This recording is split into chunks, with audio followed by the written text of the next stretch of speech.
আসসালামু আলাইকুম। আজ আমি খুব সহজভাবে পোলাও কিভাবে রান্না করে তা আপনাদেরকে দেখাবো। দেখেন, প্রথমে আমি পাতিলটা বসায় নিব, পরিমাণ মতন তেল দিয়ে দিব, সাথে পেঁয়াজ কুচি দিয়ে দিব।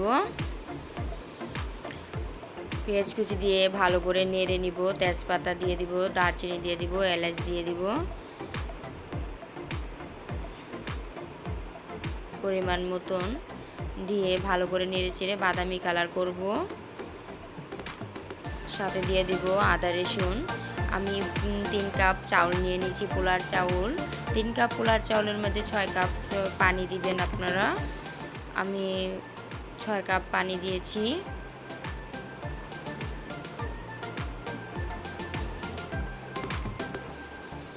ভালো করে নেড়ে চেড়ে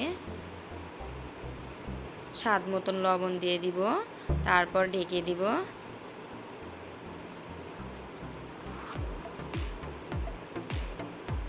এবার দেখব ফুটিয়ে গেছে। কাঁচামরিচ দিয়ে দিব।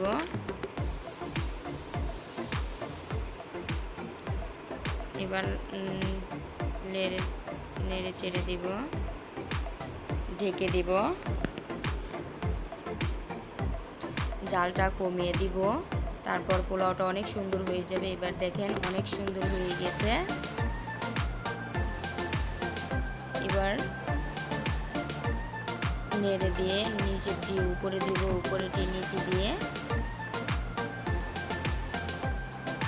এবার আমার পোলাও হয়ে গিয়েছে। দেখেন কত সুন্দর হয়েছে। পোলাওটা হাতে ভেজবে না, ঝরঝরা হবে, খেতে খুব ভালো লাগবে।